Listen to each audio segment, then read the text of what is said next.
Y en este bloque del programa recibimos a otro de nuestros columnistas de lujo, aunque nos lo roban de algunos otros medios, pero bueno, él siempre dice que vuelve a su primer amor, que es Versión Vanguardia. Estamos hablando del doctor Daniel Buljovalsic, y en este caso hablando sobre los nuevos paradigmas, ¿no?, de las enfermedades, el nuevo abordaje, pero también el motivo de por qué surgen estas enfermedades.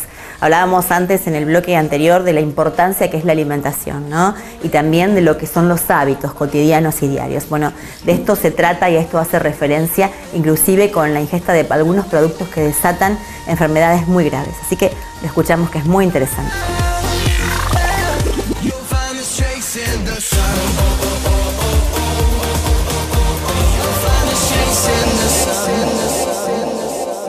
Que la idea era charlar sobre lo nuevo que viene y todo este concepto que se está empezando a escuchar cada vez más. De hecho, el año pasado hubo una cumbre mundial de lo que se llama enfermedades no transmisibles, que serían todas aquellas enfermedades que no se contagian. A ver, relativamente que no se contagian en cierto modo, y ahora te voy a explicar por qué.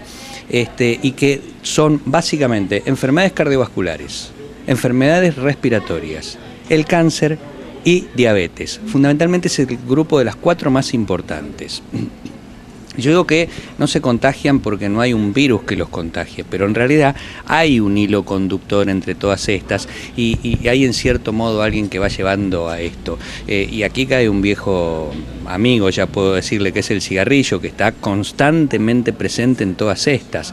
El cigarrillo es causante de enfermedades cardiovasculares, es responsable, por supuesto, de enfermedades respiratorias, es causante de diabetes y empeora los procesos de diabetes existentes, que eso es una cosa no demasiado conocida del cigarrillo.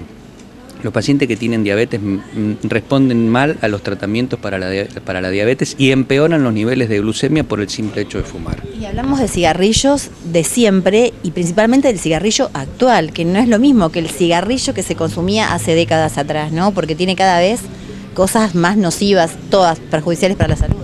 Sí, nosotros decimos que en realidad los cigarrillos cambiaron y hay otra cosa que es fundamental, y es que los fumadores cambiaron. Ni los cigarrillos son los mismos, ni los que consumen los cigarrillos son los mismos. Es decir, hemos cambiado nosotros y han cambiado ellos para mal, ¿no? Y ha cambiado, por supuesto, el vínculo entre nosotros. Bueno, y la otra gran patología es el cáncer, y el cáncer también está directamente vinculado a esto. Pero hay otros hilos conductores también, y hay cosas muy sencillas. Vos fíjate que estamos diciendo que por enfermedades no transmisibles en nuestro país mueren 6 de cada 10 personas. Es un porcentaje muy alto. Sí. Porque esto tiene un trasfondo. ¿Qué quiere decir esto? Que 6 de cada 10 enfermedades son prevenibles. Es decir, nosotros, si trabajamos sobre factores de riesgo, podríamos prevenir las enfermedades. Y hay factores de riesgo que están perfectamente estudiados y establecidos y difundidos. La gente sabe que tener el colesterol alto es malo. Va sabiendo de a poco que fumar es malo. Pero, por ejemplo, tenemos un gran problema con el consumo de sal. El otro día lo charlábamos un poco en el micro, pero tenemos un gran problema con el consumo de sal, donde el consumo ideal es de 2 gramos por día. El consumo permitido máximo por la Organización Mundial de la Salud es de 5 gramos por día. ¿Y vos sabés cuánto consume un argentino promedio de sal por día? 12 gramos. Es decir, está consumiendo 6 veces más de lo mínimo recomendable. Cuando aparte, para eso es una realidad, hay cuánta gente que vemos que le agrega sal a las comidas, que ya vienen muchas con un poquito de sal, ¿no? Sí, el 25% de la gente le agrega sal sin siquiera probarla. Eso es muy llamativo, es decir, la gente no la prueba y le está agregando sal por las dudas. Es un hábito de vida. Así es, pero además consumimos sal en las comidas cuando nosotros se las ponemos, consumimos sal en comidas que sabemos que son saladas y que no nos damos cuenta cada vez que comemos comida chatarra, incluyendo pizzas, incluyendo fiambre, esos salames que son tan ricos, las picadas, todo eso están llenas de sal. Pero además consumimos muchísima sal cuando tomamos una gaseosa, y eso la gente lo ignora. Las gaseosas están llenas de sal. ¿Esta que es light? También tiene sal, y tiene muchísima sal, y hay una de las 2 light, es decir, la cero, para no decir la marca, pero la cero tiene más sal que la light, por ejemplo. Ahora, esto pasa aquí porque vos abrís la misma gaseosa en Europa, dice 0 sodio. Y aquí tiene un porcentaje de sodio importante. Y eso se explica en la situación de que, viste que cuando tomamos gaseosas terminamos y tenemos más sed que antes. Es verdad, pero qué bueno saberlo a esto, porque por ejemplo uno está haciendo una dieta y te dicen, bueno, puedes tomar gaseosas light. Claro, a lo mejor no engordan, pero sí te alteran otro tipo de cosas, otras patologías, otros órganos, porque realmente, pues como vos decías, las gaseosas light tienen sal. Tienen sal y tienen mucha sal. Tienen sal y tienen mucha sal. Por eso yo creo que esto es un poco una vuelta a un cambio de costumbres. Y es una vuelta a lo natural. La naturaleza no tiene sal. Y la sal que tiene es sal potásica, es decir, es esa sal que nos dan para consumir cuando uno tiene hipertensión. Te dicen, bueno, come la comida con sal, y a veces la gente hace un esfuerzo enorme por ponerle esa sal y después se come media pizza pensando de que está todo perfecto. Son hábitos, sin duda. Sí, pero la naturaleza no tiene sal y la naturaleza es absolutamente sabia. Entonces yo creo que tal vez la idea es volver un poco a las fuentes.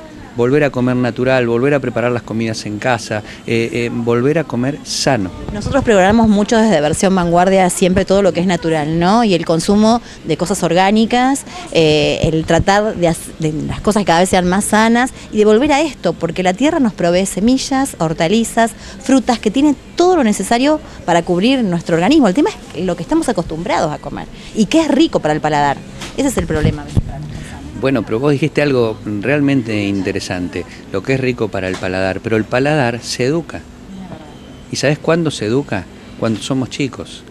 Entonces, si nuestros chicos hoy, el otro día presencié una discusión, iba caminando por la vereda y salió un papá con un chico y bueno, como castigo, a la mañana le decía que no le iba a comprar chisitos y que le iba a comprar un yogur. Ahora, fíjate que el premio para el chico, por algo que había hecho, era un paquete de chisitos.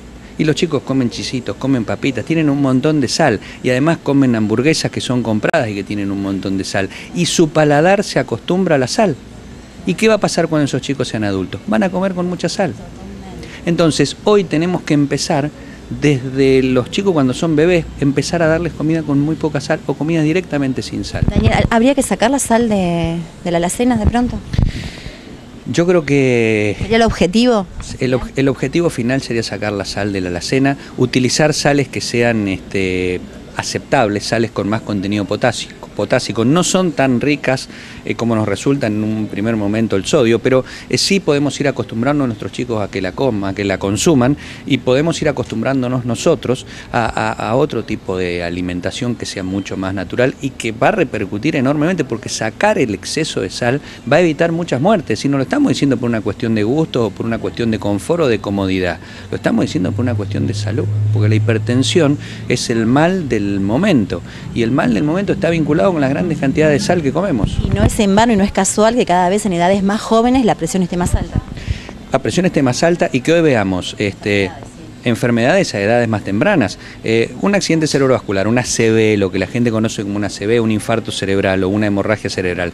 Antes la veíamos en gente muy grande, hoy la estamos viendo a los 30 años, a los 35 años, a los 40 años. Un infarto, antes lo veíamos en gente mayor, hoy lo vemos en gente a partir de los 30, de los 35 años. Ahora, hablaba la otra vez también, ¿no? En un grupo de amigos, digo, en otras épocas se iba al campo y se comía cosas, no sé, embutidos, y es como que no había tantas cosas como ahora.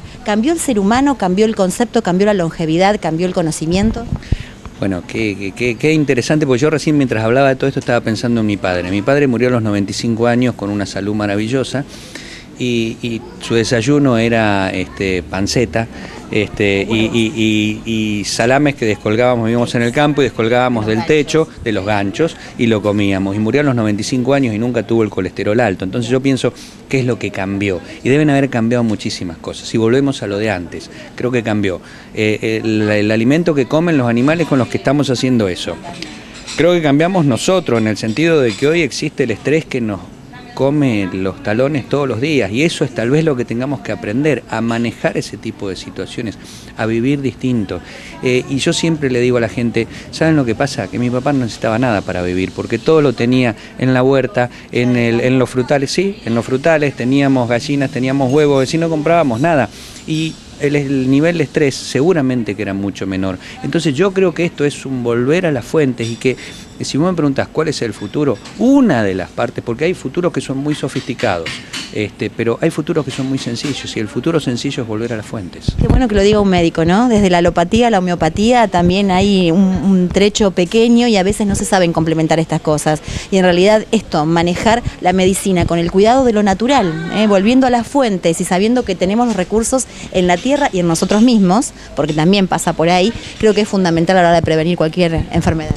Sí, tal vez lo más difícil sea entender que ese es el camino y tal vez lo más difícil sea llevarlo a cabo. Pero es el amor también, porque una mamá que escucha esto y que quiere a su hijo criarlo sano, bueno, va a tratar de evitar después de esta charla, que es a lo que nosotros siempre hacemos hincapié, ¿no? Es decir, bueno, voy a tratar de evitarle la sal en sus comidas porque es acostumbrar al paladar, nada más y nada menos, venimos así acostumbrados. Absolutamente, pero no se necesitan grandes cosas, simplemente que le ponga la mitad de sal de lo que pone ahora y que además no le dé excesos de sal, que no le dé chisitos, que evite la comida chatarra, que evite las papas fritas que vienen con las hamburguesas y con el muñequito y con todas estas cosas, y que se la preparen en casa y que generen alguna situación para que terminemos con esto.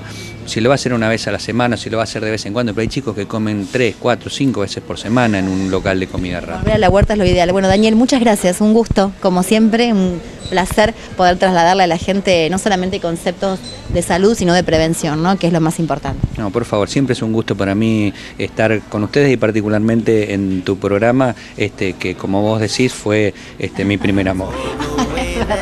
Gracias, Dani, nos oímos.